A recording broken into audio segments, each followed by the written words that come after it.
Okay, so good to have you guys. In this tutorial, I'm going to teach you guys on how you can make a simple program. But what I'm going to try and do is make it on a step-by-step process. So we're going to divide our task into smaller tasks, simpler tasks, so that you guys can understand how a computer thinks. Okay, so that's what you need to do when you're making an application. Okay, so before we dive into that, I want to remind you guys to subscribe to the channel if you haven't done so. Okay, so in today's lesson, what we need two items. We need two tools that we're going to use. We're going to use, of course, Python. I'm assuming that you already have Python running on your machine. And then the second thing we need is we simply need a text editor.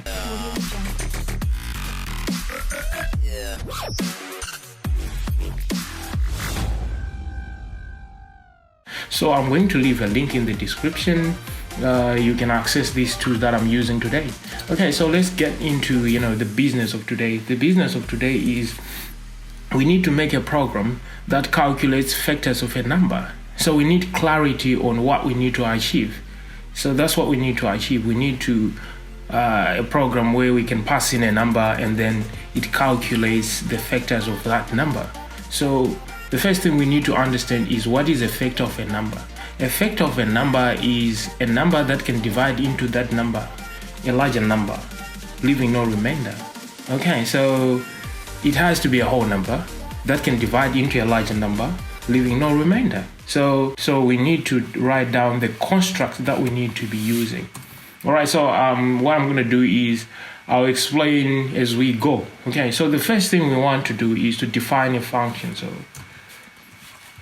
define a function. That's what we need to do. Function. All right, so the way we do it in Python, when we define function, we use the def keyword, and then we name our function. We're going to name our function factors, and then over here we pass in nothing, and then this text editor automatically indents. But let's assume you're using a text editor that does not indent automatically. You need to leave in 4 spaces from the margin, 1, 2, 3, 4, just like that. Okay, and then over here, what do we need? We need to get user input, right? So this is supposed to be a comment input function. Okay, this is an input function. This is a built-in function, remember? So we create a variable, let's call it number equals to the input. Okay, so inside the input, we want to prompt the user to give us the correct information. So we will tell the user to enter a number to calculate its factors. That's what we need. Okay, so let me see. No, yep, just like that. Okay, so once we have this, and then the second step, all right, so we defined our function. Now we have the input function. The user can input any number. So what do we need to do with this number that we get from the user? The first thing we need to do with the number is to convert it into an integer, because remember guys, each time we use the input function, we get a string. It's going to be treated as a string, so we need to convert it. So we're going to call it n equals to int number. Just like that. Okay, so this is typecasting. We convert our number, and then after converting our number, we need to create a storage. Okay, so we need to create a list. Create a list. All right, so what is a list in Python?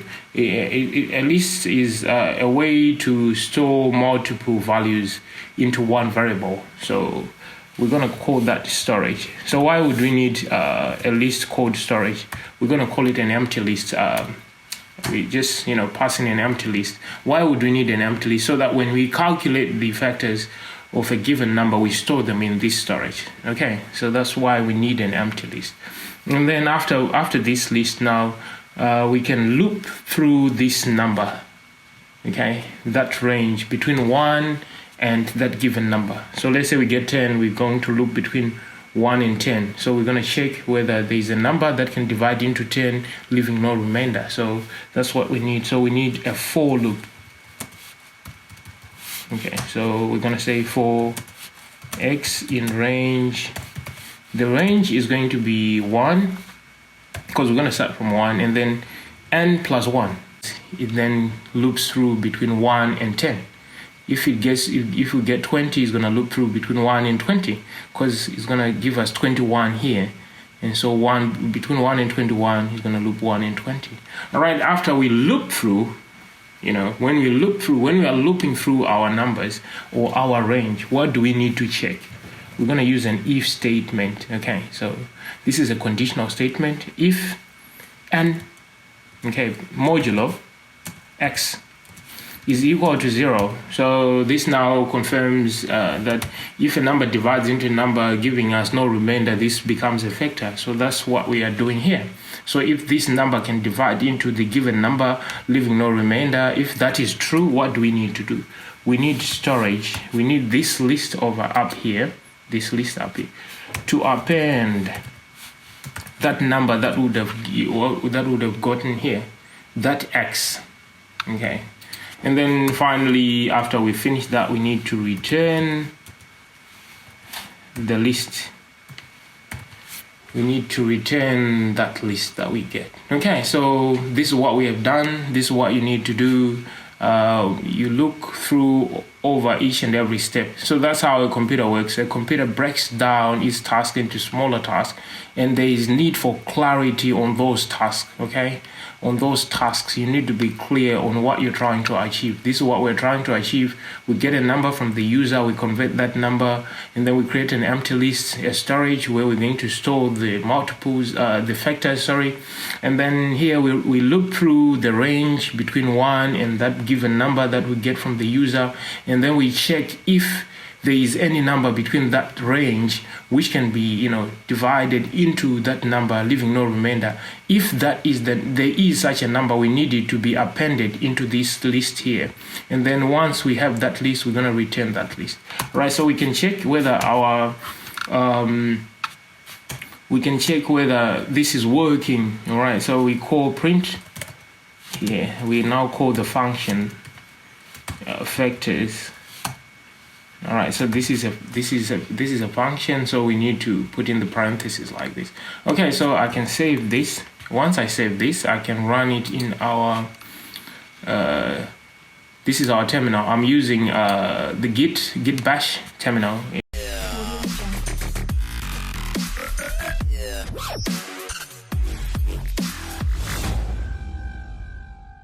This file is called dynamic.py. So we punch in Python and then space dynamic.py, and then we press enter.